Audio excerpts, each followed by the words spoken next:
Trust on the ice is a currency you spend one slow coin at a time.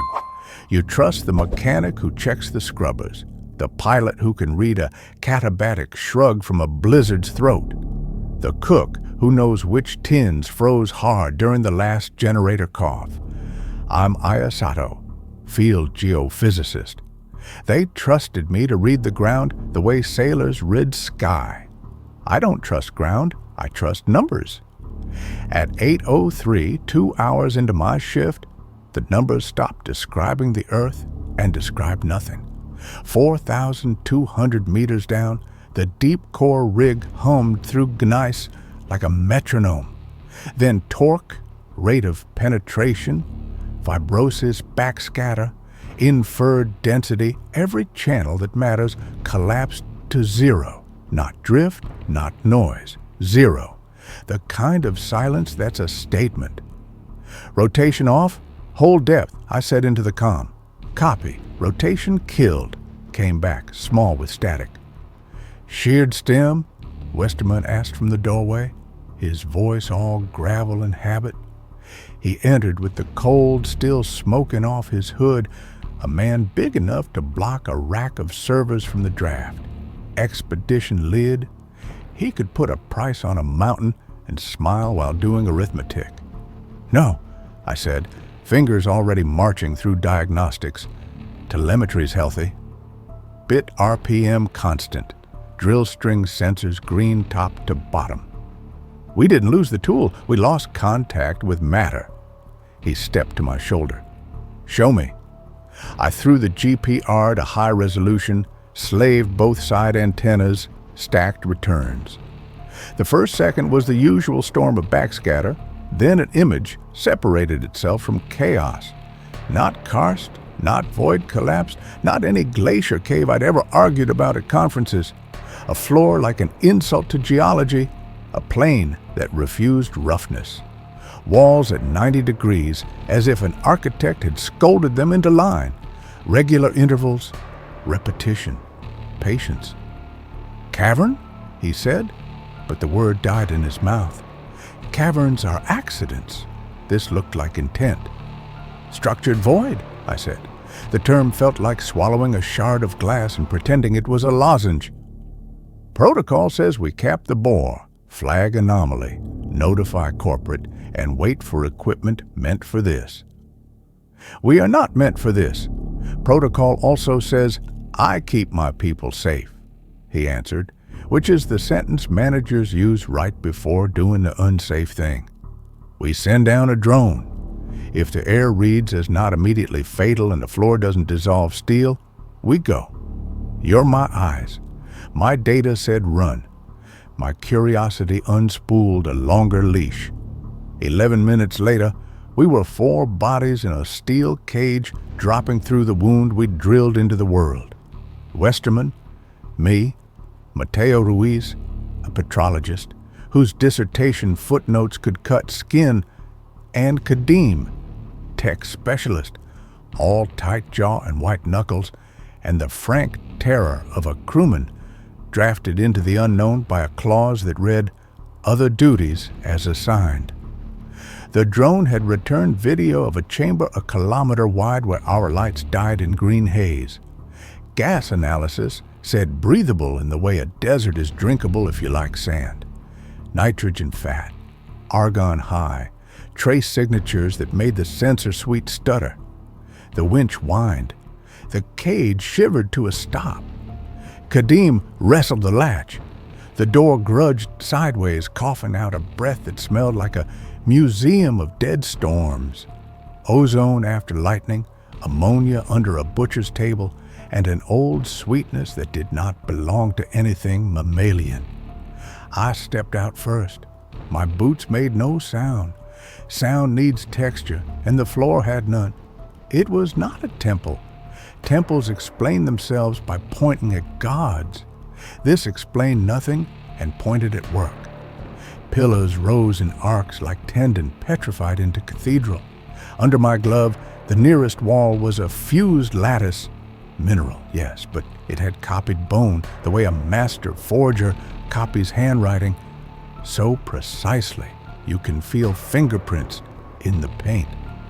Above, thick conduits crisscrossed the darkness. You could see motion inside them if you watched, a slow peristaltic shove that moved something opaque and patient along their length. The background thrum, subsonic and steady, stepped up into the edges of hearing as if acknowledging our presence. "Aya," Mateo breathed. "Just my name, but full of the reverence people save for firsts."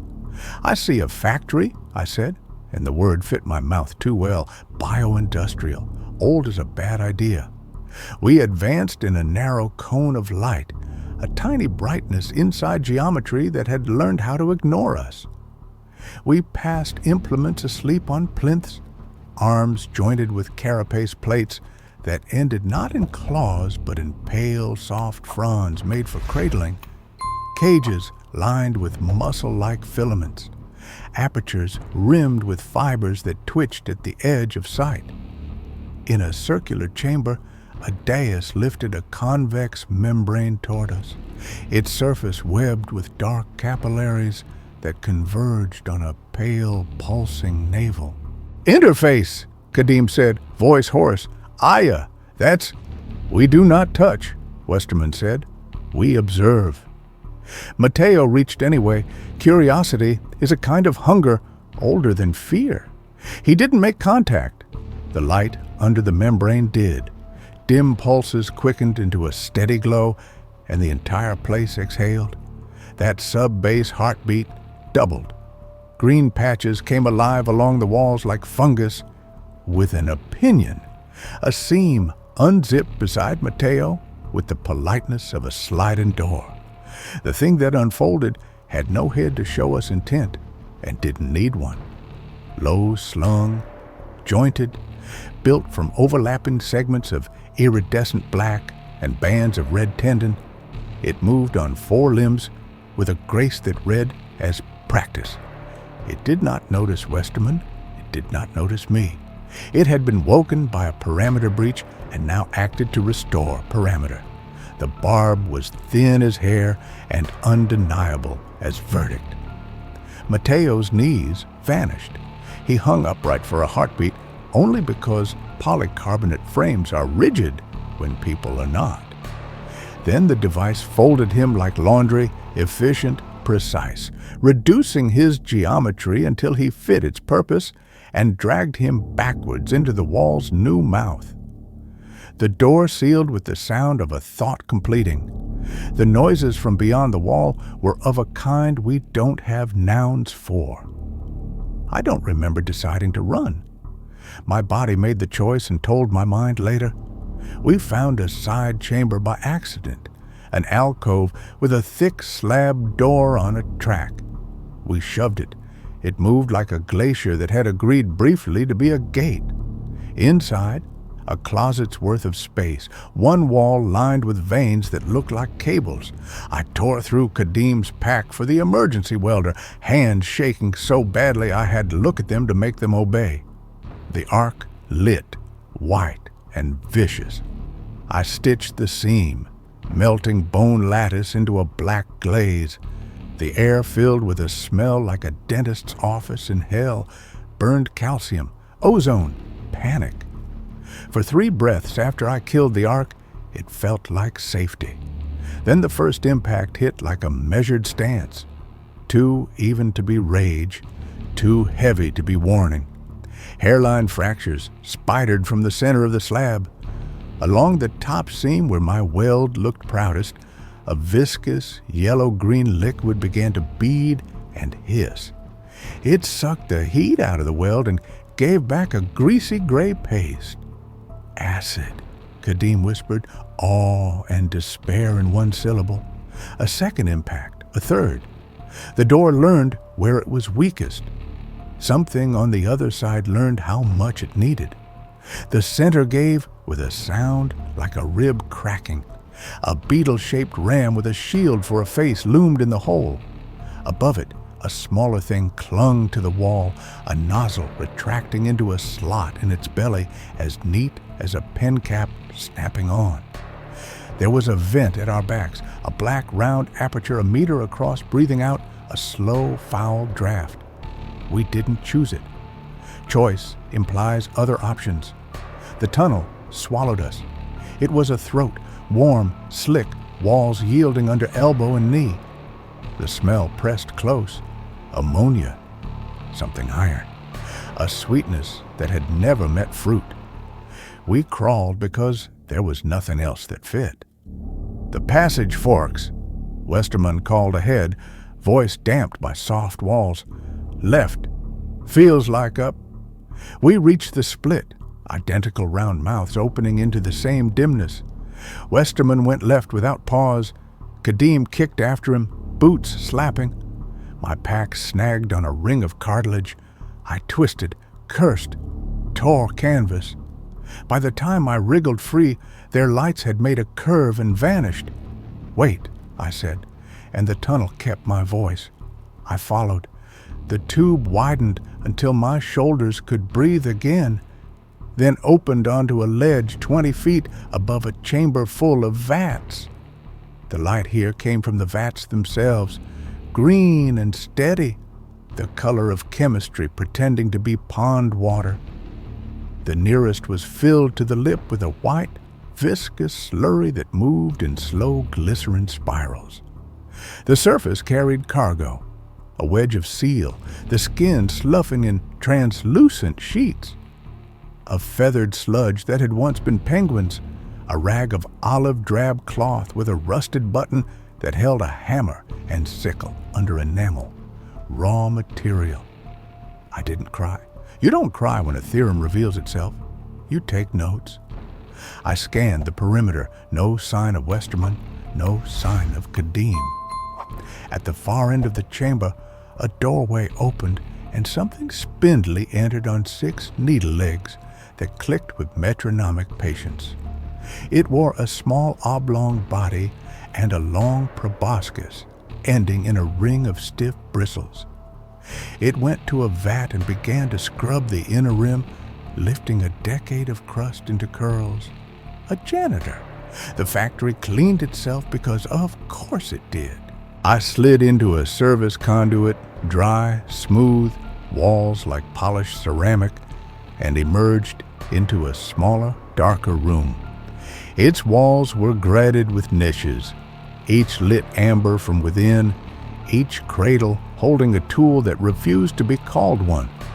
Plates of dark carapace with veins running under translucent skin, masks with flexible fronds where hoses should be, gauntlets, some barbed, some slick, all sleeping.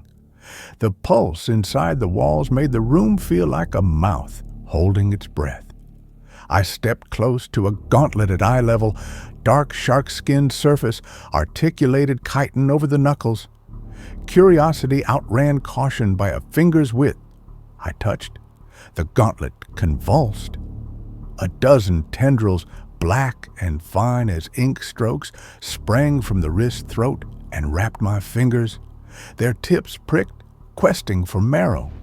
I yanked free with a sound I will hear again in the quiet between dreams. Blood dotted my fingertips, dark and perfectly round. I staggered back, breath stuttering, hand throbbing. Every item in that room offered the same bargain: survival for intimacy, power for entry, tool for loss. I fled the way I'd come. The janitor's clicks had faded. The thrum in the walls decided I was beneath notice again. The corridor outside was an artery of silence. A headlamp blinked far down the hall and bobbed once, answering my wave. "Aya!" Westerman's voice came thin and miraculous. He knelt at a panel where the wall's skin had been peeled aside to expose a tangle of fibers that glistened like nerves. He had his multi-tool wedged into a bundle of blue strands. Hope looked terrible on his face. "If I cross these, I can short a bus, force a shutdown," he said. "Everything has an off switch." "It's not copper," I said, dropping to a crouch beside him. "It's neurology. You can stun a frog with a battery. You can't convince a brain to stop by pinching one optic nerve. The patrol arrived like a sentence ending. The same low, headless form that had taken Mateo flowed around the bend and stopped, its surface catching my light in oily bands. Something inside it looked at us and made a decision soundlessly. Time tried to stretch itself thin enough to hold two outcomes. It failed. "Now," I said, grabbing his shoulder. He didn't move quick enough. He looked at me, and there was the whole ledger in his eyes. Cost, benefit, loss, and the one thing you can't budget for. He shoved me so hard I landed 10 feet away in a shadow I didn't know I needed. The barb entered his chest below the collarbone as neatly as punctuation. His body locked.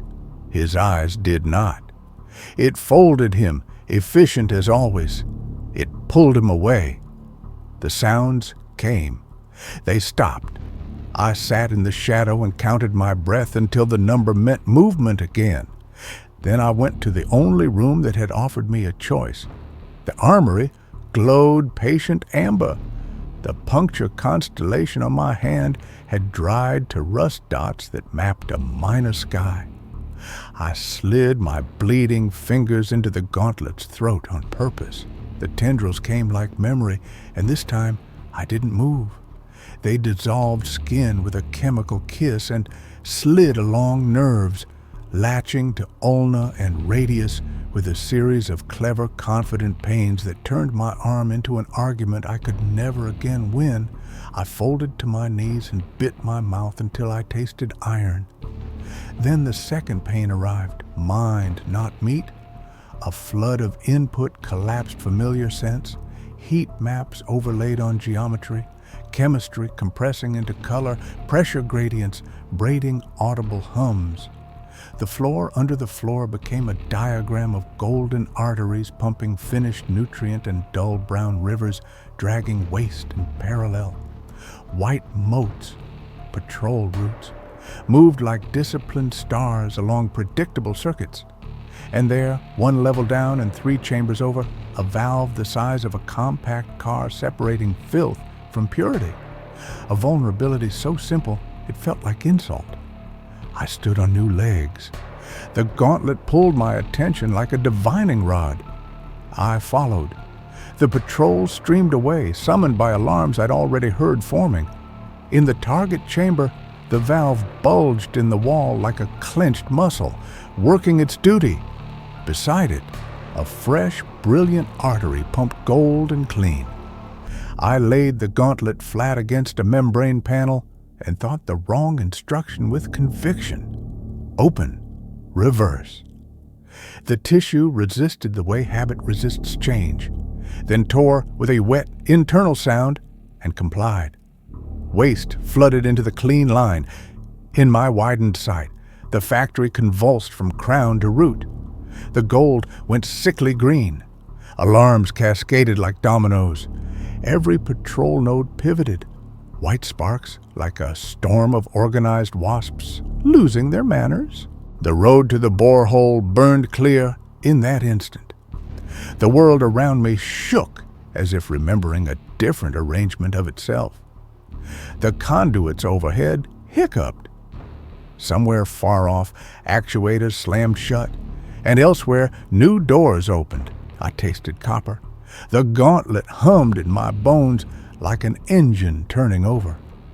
I ran for the wound we had made in its ceiling, while an entire continent of machinery sprinted the other way to fix a mess I had taught it to name.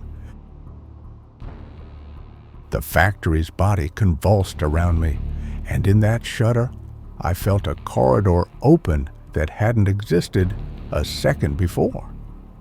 The alarms were no longer sounds. They were ripples through a physiology I could read. White motes, patrols, peeled off their roots, their vectors snapping like compass needles toward the contaminated nexus I had torn open. The gauntlet hummed against the small bones of my wrist, not comfort, not pain, an acknowledgement, a shared protocol. We had broken a rule and the world had pivoted to punish us. I ran. The path I chose was not the shortest. It was the path that bled the least attention from the system. Turns taken when the local peristalsis crested, stretches timed to the refractory lull after a shutter slammed shut far away. The floor flexed under my weight in elastic pulses that would have toppled me before the graft. Now I matched them without thinking, a borrowed rhythm in my stride. The borehole chamber announced itself the way open sky announces itself to submariners, an absence that felt like hunger. Overhead, a perfect circle of black broke the geometry of woven bone. The winch cage hung from a grease-dark cable, a steel punctuation mark in an alien sentence. The control cradle on the platform was dark, power severed at a distance I couldn't name. Of course it was cut. A wound in a body gets cauterized. I didn't allow myself the math of 4 kilometers. I put my hands on the cable and climbed. Gloves shrieked against the braided steel, then found purchase as I adjusted grip. My boots braced the cable to make a human friction knot. The gauntlet fed something to my forearm. Nothing dramatic, just a leveling of tremor, the heat and muscle redistributed with a thrifty intelligence that made a lie of fatigue for as long as it could. I counted breaths. I promised the next breath I would allow fear, and then I denied it and promised the next one. Negotiations with terror are always rolling contracts. I was 50 meters up when the presence entered the chamber below me and made the air ring. I didn't hear footsteps. I felt a tension. It stepped into the field of my headlamp and returned a sheen not available to human pigment. 8 feet, unnervingly narrow, plates of pearl chitin jointed with serpentine elegance, hands with 3 long fingers each and a thumb that wasn't one. A head shaped for aerodynamics, a face with no eyes and yet somehow gaze. It examined the cable. It examined me. It absorbed the contamination alarms running through its world and made no show of hurry. The gauntlet in me knew it before I did. A cord snapped taut along our graft and sang a single imperative: abide. The thing below raised an arm, 2 plates gliding past one another like breathing. The command hit my nervous system through the conduit of my borrowed anatomy. Cease function, detach, relinquish interface. It wasn't language. It was force shaped like meaning. The tendrils threaded along my radius and ulna convulsed, trying to back out through their own tunnels. Lightning made of knives poured through marrow. My hands opened. The cable leaped inside my palms, and for a moment I dangled by elbows that didn't belong to me. I don't know if I decided to push back or if the push was the residue of an animal cornered by physics. I shoved anyway. Fear, memory, a child's hand clutching a rail on a Tokyo train as the carriage lurched. Mateo's mouth forming a question that wouldn't get asked. Westerman's shove that had been a commandment rehearsed for a lifetime. I shoved pictures, smells, sounds, the pure, humiliated refusal of falling. I shoved no. The link didn't break. It warped. The command met something not designed to answer and therefore capable of surprising. Below, the biped took 1 backward step like a fencer surprised by a feint, head canted as if changing focal length on a lens it hadn't known it had. The pressure on my nerves loosened by the width of a breath. I took that breath, remade my grip, locked my boots again, and climbed. For a while, the climb was only the climb. The cable was rough with lubricant and bits of the rig's grit, and my gloves learned those textures until they were the measure of my world. The light from my headlamp smeared along the inside of the bore like paint drawn by gravity. The bone lattice retreated to bedrock, scratched, honest, indifferent. Then bedrock retreated to ice. The temperature fell through the floor of comfort and kept going. Air changed from solvent to medicine. It burned clean into my eyes, into my throat, into the cool new hollows of the graft. Below, the presence did not pursue. It watched.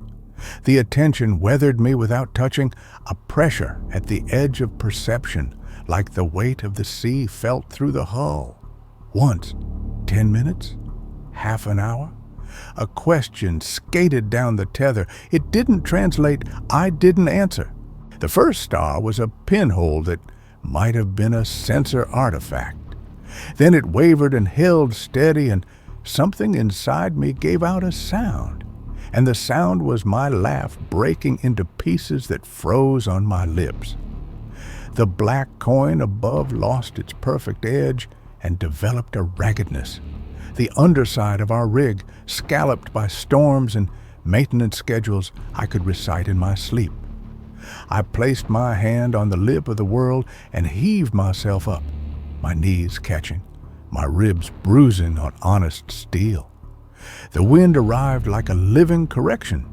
It bit my cheeks, counted my teeth, combed the sweat from my hair, and replaced it with frost. The sky was an enormous, unearned theater of curtains. Aurora stroking itself down the stars in green and violet drapes that had no audience and didn't need one. I rolled away from the hole and lay there, panting, staring at the sky as if it might need me to memorize it in case it forgot.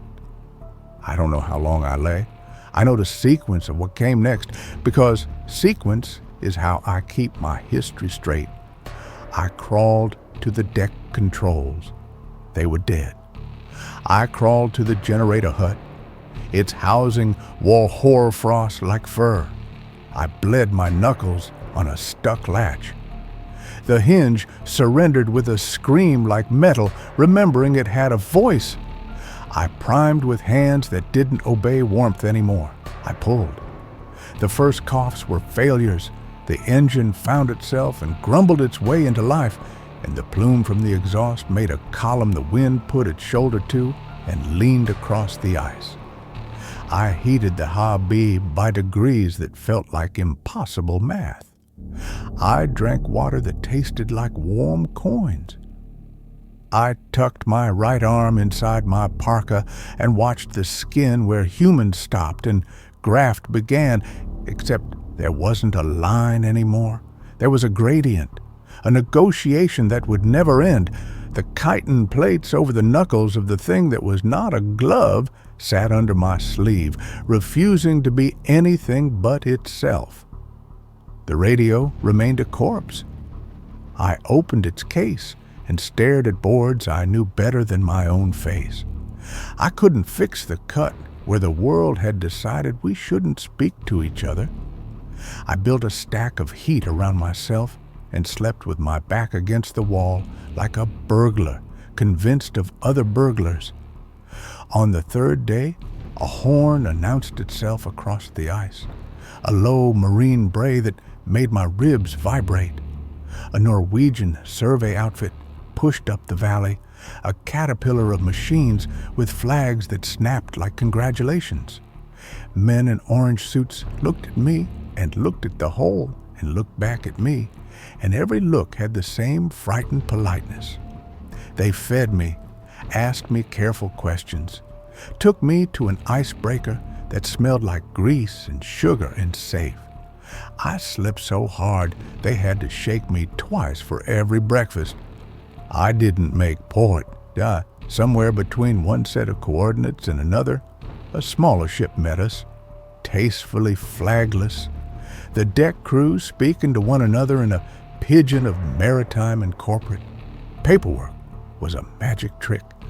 I became a passenger not on any manifest. The doctor on board had hands that never learned to tremble. When she saw my arm, her eyes did something small and disciplined that ached. They did not take me to a hospital. They took me to a house. The latitude changed in ways my skin took as insult and then as luxury. There was no winter where they placed me, only a blue sky that had learned leisure, bougainvillea unrolling itself along a stucco wall because it had time to do that, birds that argued as if the arguments had stakes.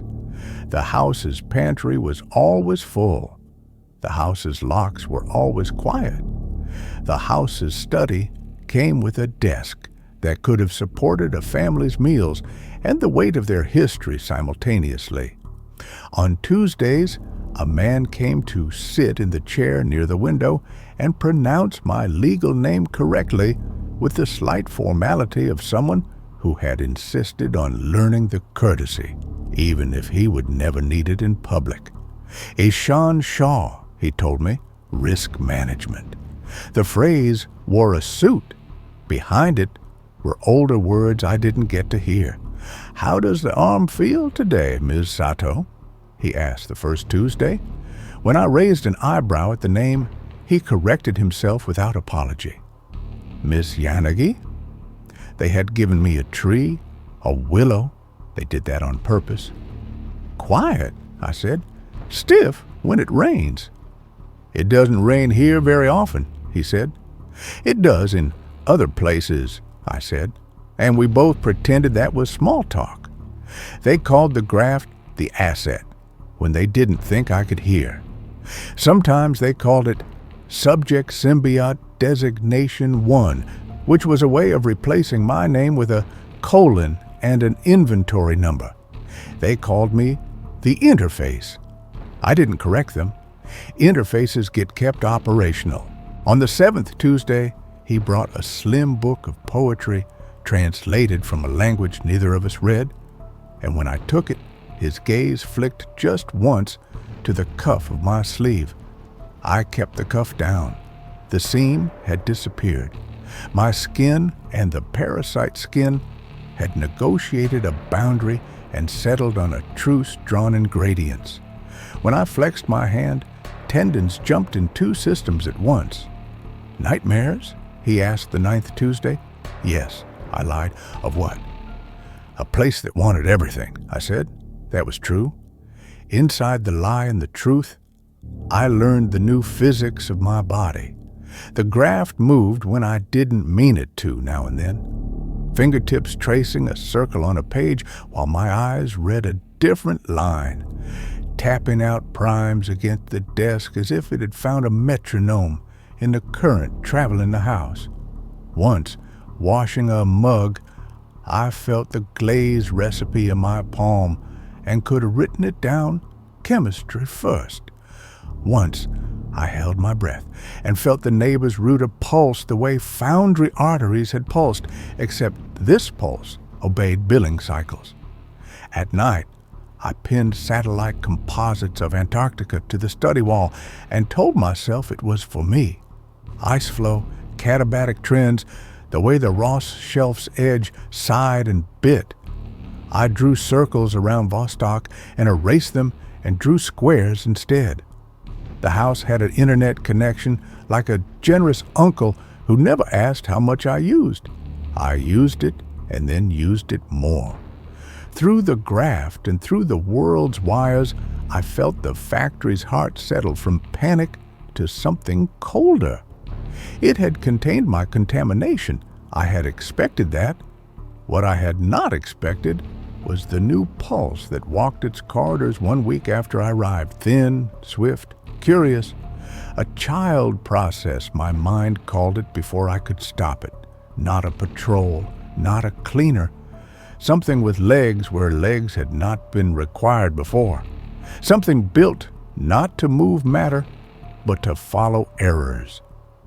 Shaw asked me on the 12th Tuesday if the arm ever hurt, in ways that concerned me.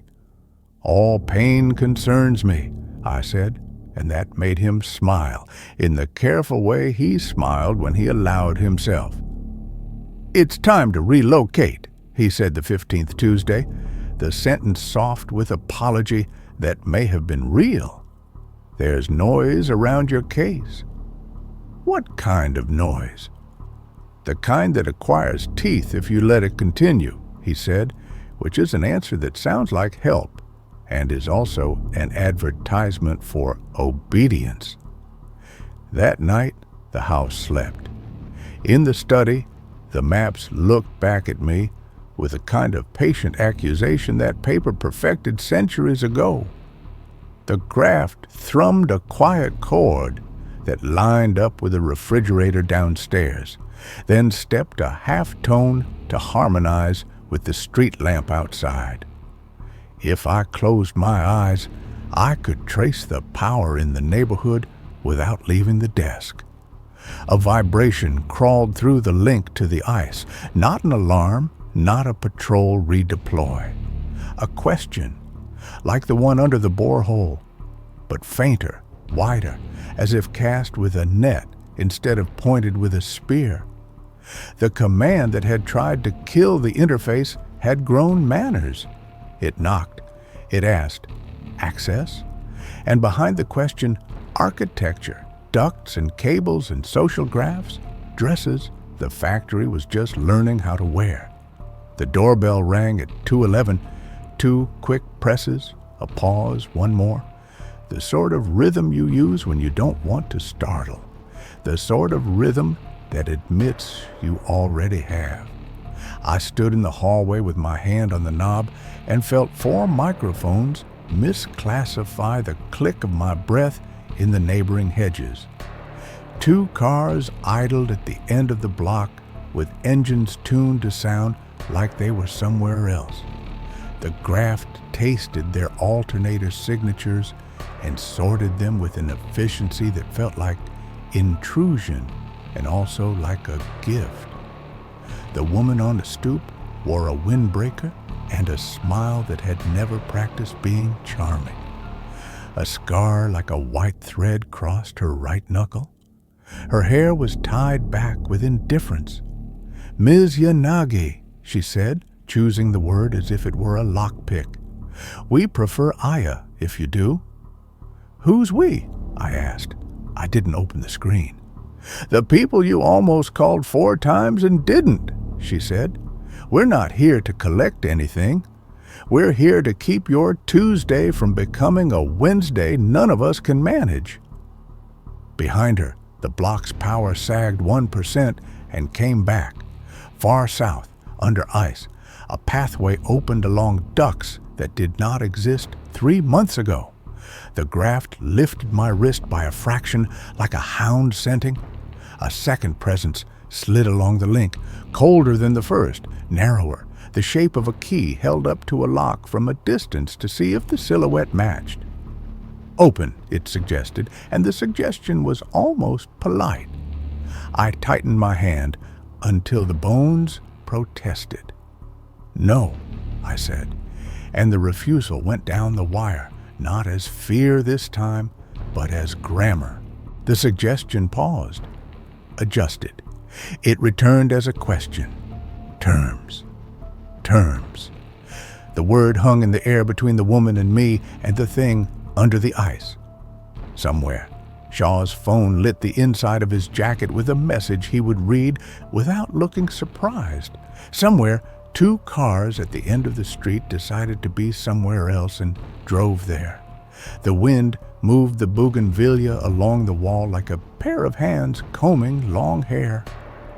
"You're going to need to decide who gets to talk to you," the woman said. "If you let them speak to each other through you, you'll stop being a person and start being a treaty." "You're very sure I haven't already," I said. "You're standing in your doorway at 2 in the morning negotiating," she said. "That's a person." I thought of Westerman shoving me. I thought of Mateo with his hand out, stopped forever before contact. I thought of the borehole's lip under my palms, the way the cold can be cruel and honest at the same time. The graph hummed 3 notes and then a 4th, resolving a chord with the distant, patient heartbeat I had carried with me into a climate that didn't deserve it. "Walk," the woman said. "Not far. Cameras are lazy after midnight if you don't step where they expect." I stepped onto the porch because I needed the sky. The stars here were tame, domed by light, but they were still stars. The street lamp's ballast sang in D-sharp. The graft matched it, and then, without my permission, slid to D. I didn't tell it to stop. We walked the length of the block. A stray dog looked up, judged us irrelevant, lay its head down again. A sprinkler coughed itself awake 2 houses over, and then remembered the hour and went back to sleep. The graft mapped the sprinkler's timer cascade and showed me the shape of the entire yard's irrigation like a pleasing proof. "Why me?" I said, and made it not a question but a statement seeking a counterexample. "Because you crossed 2 systems that don't negotiate and made them speak. Your biology and its command," the woman said. "Because you chose when to be an error and when to be a correction. Because it is building something that wants you, and wanting is a vulnerability." Under the ice, a thin process skittered from chamber to chamber, tasting air, tasting noise, tasting gaps. Here, in a suburb that wore safety like perfume, the power grid yawned and stretched, unaware of the new mouth pressed to its glass. The graft adjusted to my pulse adjusted to the graft. I lifted my right hand and looked at the way streetlights slid across plates that would never blister and skin that always would. I listened to my body find a consensus. "I won't be a door," I said. "Good," the woman said. "Be a hinge."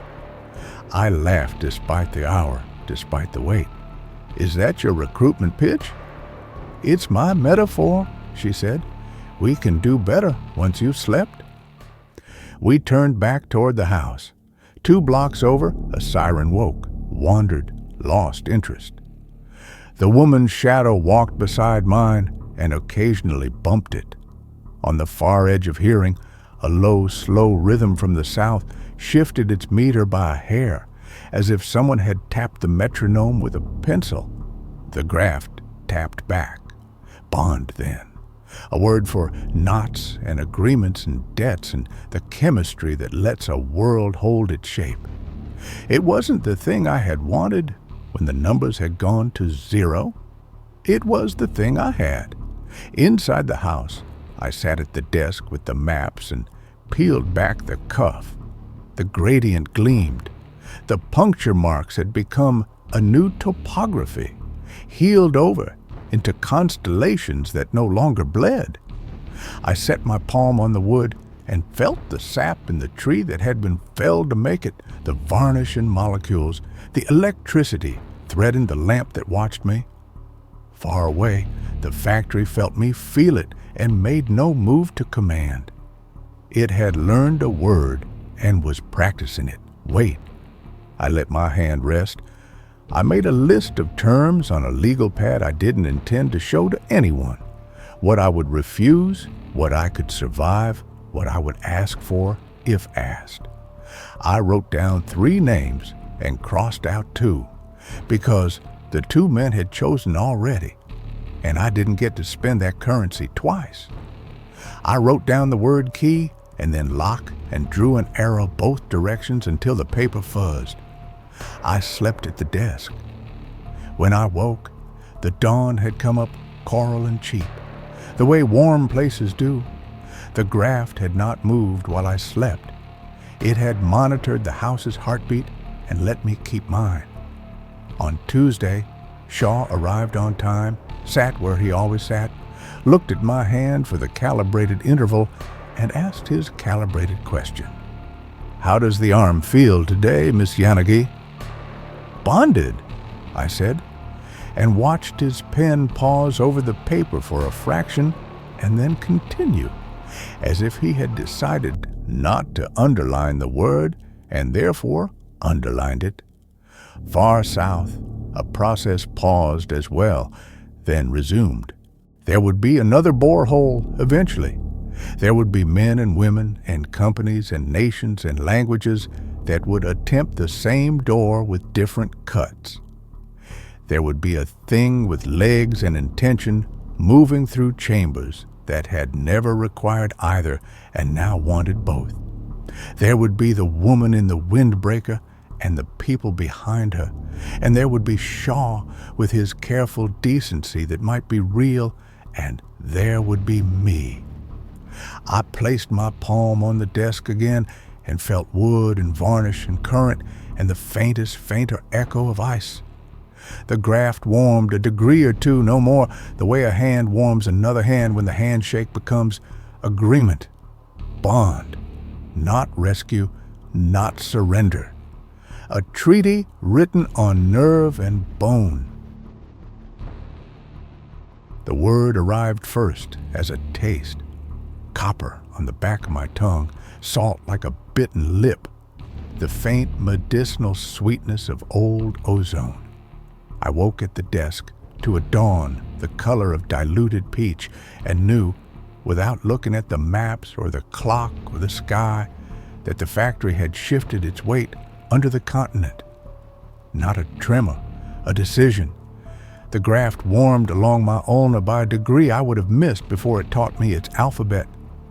A new rhythm threaded the old heartbeat. Fast, thin, almost playful. The child process had grown legs long enough to try stairs. Terms, it whispered across the link, not in syllables, but in how currents chose paths. Terms, on the legal pad, where I had written and crossed out and written again, the last line remained, be a hinge. The doorbell didn't ring that morning. The woman in the windbreaker did not appear. The neighborhood did what neighborhoods do. Sprinklers counted their seconds. Dogs negotiated treaties with birds. A distant delivery truck made a timetable keep faith with itself. The world waited as if it knew a word it had never used was about to pass through a mouth. I showered and dressed as if Tuesday were ordinary. At 10:01, Mr. Shaw arrived wearing the same careful tie and the aura of a man who had already replayed this meeting 3 times and had outcomes labeled in his pocket. He sat, he took his pen, he smoothed the page. How does the arm feel today, Miss Yanagi? Hungry, I said. His pen faltered, then wrote appetite and circled it. Relocation is set. We'll do it quietly. Different coast, different utilities. You think geography's a lock? That's sweet, I said, softer than the sentence deserved. It's not the coast that matters. It's the direction of the hinge. He watched me, and in the watchfulness, I found a thing I had not permitted myself to see before. Not only duty, but care. Perhaps for me, perhaps for the outcome, perhaps for a certain idea of the world that had kept him upright through compromises he would never confess. Your safety matters, he said. The admission cost him something, and I nodded, as if I had accepted payment. Then you should leave now, I said. He did not look surprised. He did look down at his watch and exhaled as if a small uncooperative part of the plan had finally deigned to introduce itself.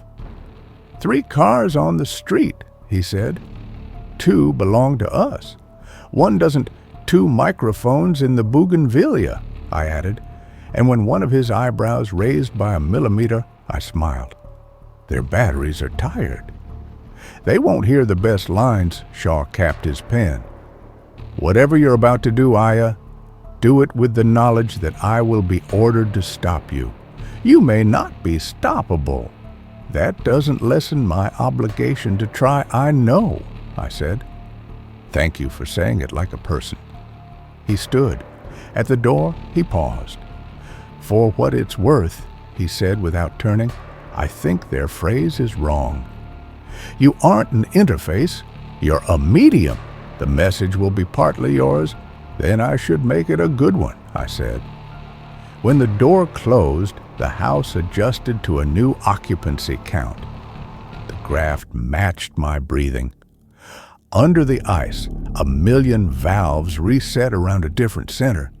Somewhere in that labyrinth, The biped paused in a chamber of high air and tasted a sequence that was not a command and not an error, and not, yet, a language. I felt its attention like pressure on a bruise, and I did not flinch. I took the legal pad. I wrote my terms as if contracts could be written between species, between purposes, between things designed to feed and things designed to fear. Then I stood, because some conversations require posture. "Okay," I said to the room, to the street, to the cold far south. The word made nothing happen, and everything begin. I opened the link fully for the first time since the cable. A silent tearing, a reluctant welcome, the sense of stepping barefoot onto ice a second before your skin understands what it has done. The world narrowed to 2 anatomical diagrams overlaid at a scale that made humor obscene. A human nervous system lit thin and uncertain and loud, a continental machine's nerves burning like cities seen from orbit. Somewhere in the overlap, a young process ran its fingers along circuits and knocked. Terms? "Listen," I sent back. The graph took the shape of the word and fed it where words could live, not broadcast. Reach, not now, not later, not if, when. You will not build through our lungs. You will not cut our words to make yours. You will not render us to feed anything but this negotiation. You will not learn us by breaking us into pieces. You will not reach the sky without learning knees. In response, a cascade of heat signatures withdrew from vents beneath research stations it had mapped from our satellites. Fiber trunks that had hummed with new traffic quieted. The child process stood, shifting its weight.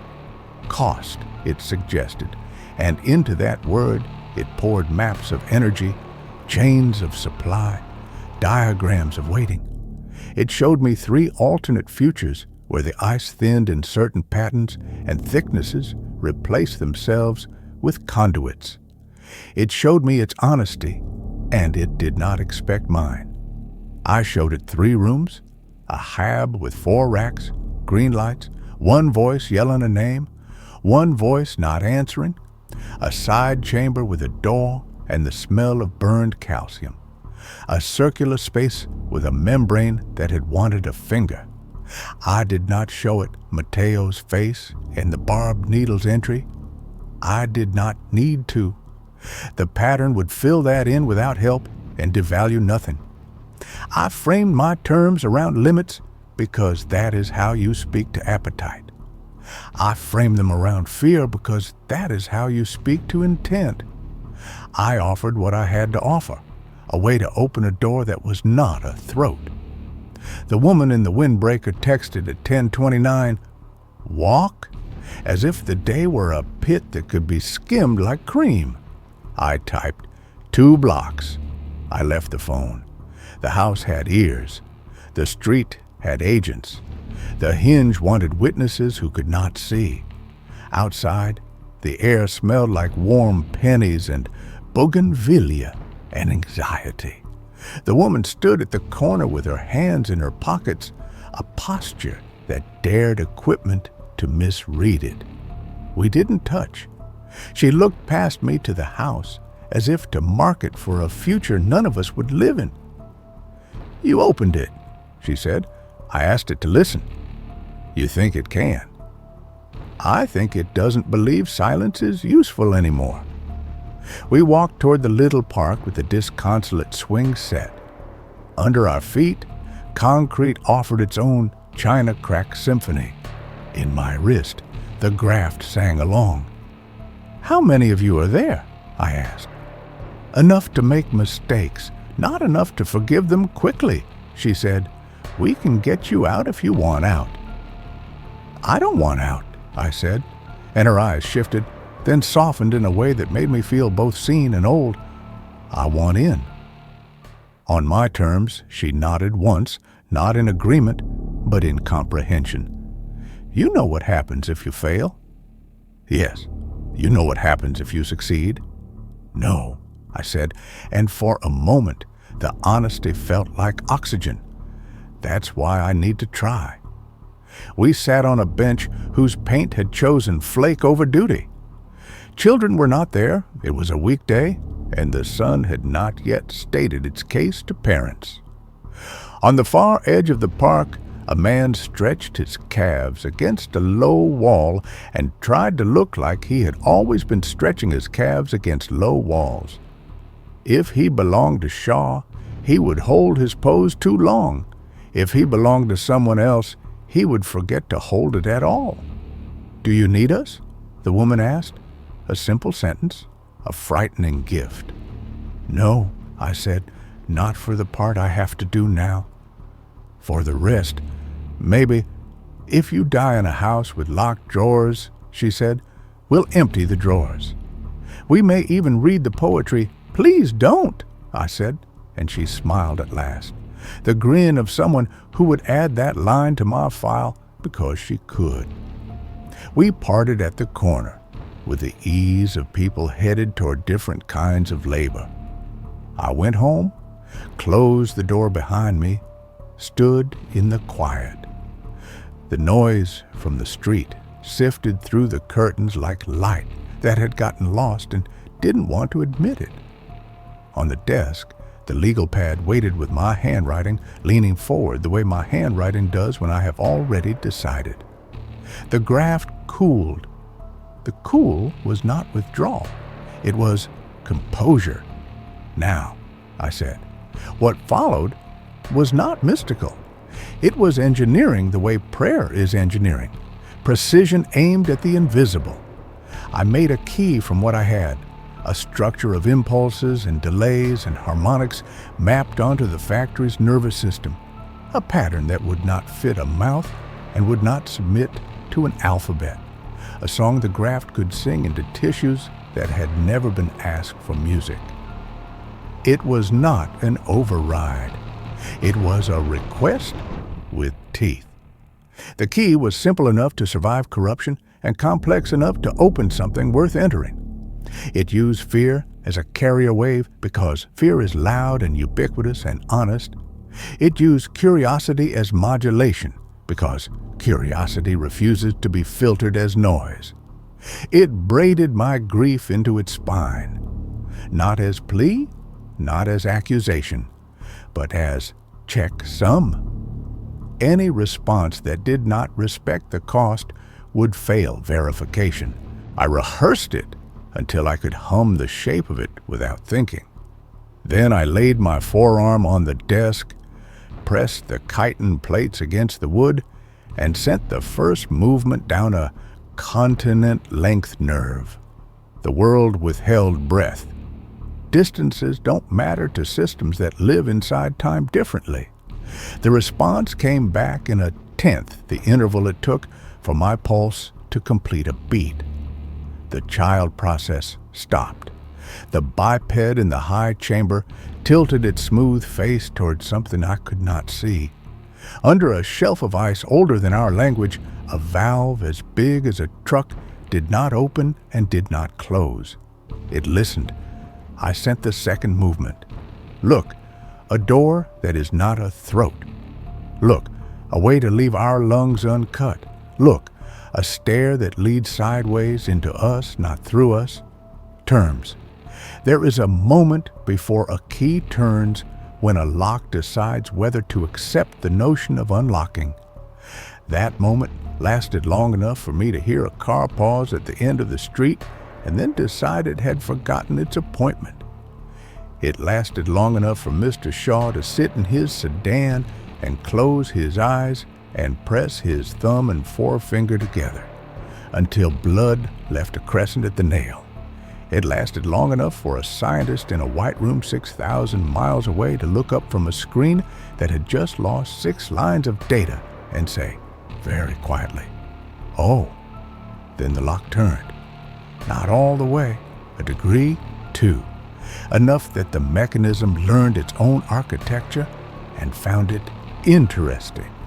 Enough that my vision filled with diagrams of ourselves, not simple diagrams with boxes and arrows, not cynical diagrams with flows of capital and arrows that look like corridors. A nervous system, human, overlaid on 1,000 nervous systems, a city. Resistors labeled with our kindnesses. Capacitors labeled with our stubbornness. Switches labeled with courage we only remember when the house is on fire. The factory showed me itself too, this time without triumph. It showed me the chamber where Mateo would not ever laugh again, and the dye of my sabotage still staining a lumen green in one forgotten cul-de-sac of its veins. It showed me waste pipes rerouted away from nests where birds sat incubating eggs under Antarctic sky because the warmth had lured them out of pattern, not apology, accounting. The key's third movement was the part I had not written on paper. It did not ask permission to exist. It asked for collaboration. It said, "You are not the only thing that makes tools." Under the ice, something older than our oldest mistake shrugged with the dignity of a cathedral settling onto new foundation. The child process crouched beside a human internet node and did not bite it. The biped's attention broadened until it weighed almost nothing. In an empty room in my house, a lamp that had been flickering for months because of a loose filament steadied without being touched. Terms, it sent again, and this time the word felt not like command or question, but like a table. On the street, a bicycle's chain skipped a tooth and then caught. Somewhere in town, a woman in labor swore at a man she did not intend to marry, and then forgave him for being the only witness. On my wall, the map of Antarctica held still. The heartbeat in my wrist arrived and departed, as always, on time. I added my terms to the table again and added one more, small, human, stubborn, names. It did not understand at first why words pinned to sounds mattered. I showed it a name it already carried: factory, foundry, organism, machine. None were wrong, none were right. I showed it Mateo Ruiz and Westerman and Aya and Ishan and the woman who would not tell me hers. I showed it how a name can be a promise and a warning and a request and a boundary and a comfort and an oath. The biped's head inclined barely. Not obedience, not concession. A new column added to a ledger outside my window. The first drops of a rain the forecast had not predicted tapped the bougainvillea into applause. The microphones under the leaves filled with water and died with the softest of clicks. "What do I call you?" I asked because I had to, because completing the field on the form matters. The answer came as shape, not as sound, a diagram of an empty mold and the first object ever cast inside it. The feeling of weight leaving a valve and entering a pipe. The silence after a door opens. The word it gave me was the shape of a permission. Leave. Leave our lungs alone. Leave our words intact. Leave through the door we make together. Leave us the right to refuse. Leave, I repeated aloud, in a house that had been a cage and might yet become a threshold. A siren rose far away and fell again. Mr. Shaw's car drove off without spinning its tires. The woman in the windbreaker texted, ? And I replied, "Not yet." I didn't cry. I wasn't brave. I was a hinge, doing what a hinge does when someone inserts a key and turns. I made my arm into a machine for consent. I made my fear into a tool for translation. I made my grief into a lock that would only ever open for a shape that fit. The factory? No. The thing beneath the ice sent one last return, not as word, but as proof. In satellite imagery, the public will see in 3 months and then argue over for a year. A line will appear where no line was, running under a plateau that has never entertained rivers. It will not affect sea level. It will not intersect research stations. It will take a path that avoids colonies and routes and graves. Some biologists will publish a paper calling it a subglacial channel and be half right. The other half will be mine to hold. The graft cooled again. The house inhaled. The world continued. The key remained in the lock, turned just far enough to admit the idea that there might be another side to the door worth seeing. I rested my forehead on my forearm and felt two pulses agree on a tempo. On the desk, the legal pad was damp with the memory of my wrist. I wrote one last line at the bottom because I wanted it written in a place where someone might someday find it and think I had been clever when I had only been tired and frightened and unwilling to surrender a voice. We will teach each other how to knock. Somewhere in the south, 1,000 miles of ice side. In the city, a street lamp chose not to flicker. In the study, in the quiet that follows a yes, a new problem walked in and hung its coat up politely and waited for me to turn toward it. There isn't an end to this. Keys don't end, they begin. The last thing I do before the rain stops is lift my hand and look at the gradient where human becomes treaty. And the last thing I feel is the smallest answering pressure from very far away, as if an enormous door has placed its weight against mine from the other side, ready. Chapter 4. I say to the empty room that is not empty, we'll write you together. The house doesn't answer. The world does.